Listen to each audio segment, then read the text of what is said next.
આપ જોઈ રહ્યા છો સ્પાર્ક ટુડે ન્યૂઝ। અંકલેશ્વરના વોર્ડ નંબર 6 અને 7 માં આવતા ફળિયા તેમજ વોર્ડના ખેલાડીઓ માટે પ્લાસ્ટિક ક્રિકેટ ટુર્નામેન્ટ યોજાય છે, જેમાં 24 ટીમોએ ભાગ લીધો છે। આ ટુર્નામેન્ટમાં શિવશંભુ 11 તેમજ પેન્ટર 11 વચ્ચે મેચ યોજાય છે। આ ટુર્નામેન્ટમાં શિવશંભુ 11નો ભવ્ય વિજય થયો છે। ટુર્નામેન્ટમાં ભાજપાના જિલ્લા પ્રમુખ પ્રકાશ મોદી, પાલિકા પ્રમુખ લલિતાબેન રાજપુરોહિત, કારોબારી ચેરમેન નિલેશ પટેલ, હિન્દુ ધર્મ સેનાના જિલ્લા પ્રમુખ પ્રયાગરાજ શિવાસિયા, નગરસેવક સુરેશ પટેલ સહિત આયોજક કેયુર રાણા તેમજ સભ્યો ઉપસ્થિત રહ્યા છે। રોજ અહીં અંકલેશ્વર મુકામે વોર્ડ નંબર 6 અને વોર્ડ નંબર 7 માં અહીંના સ્થાનિક ક્રિકેટરો જે ભાગ લઈ રહ્યા છે એમાં પ્લાસ્ટિક બોલથી આ ક્રિકેટ ટુર્નામેન્ટ રમાઈ રહી છે।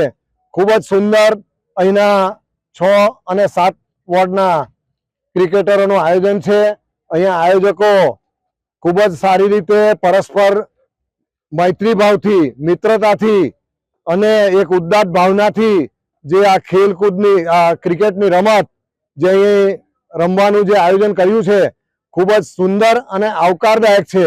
આપણા માનનીય વડાપ્રધાન શ્રી પણ જેઓએ ગુજરાતમાં સીએમ તરીકે હતા ત્યારથી ખેલે કા ગુજરાત જીતે કા ગુજરાત એ રીતના ક્રિકેટ સહિત અનેક રમતો માટે એને પ્રોત્સાહન મળે એવા ઉત્તમ કાર્યો એમને કરેલા છે। અને અત્યારે પણ જ્યારે ભારતના વડાપ્રધાન છે ત્યારે ખેલાડીઓને ખૂબ જ પ્રોત્સાહન આપી રહ્યા છે। ખેલાડીઓને પોતાના ત્યાં નિવાસ સ્થાને પણ આમંત્રણ આપી એમની સાથે વાર્તાલાપ કરી રહ્યા છે અને એમને પ્રોત્સાહન મળે એ માટે અનેક સુવિધાજનક અનેક સવલતો આ ખેલાડીઓને પણ આપી રહ્યા છે।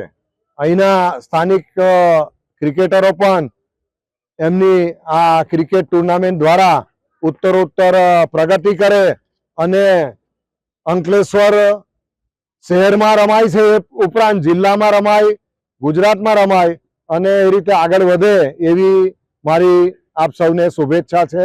અસ્તુ ભારત માતા કી।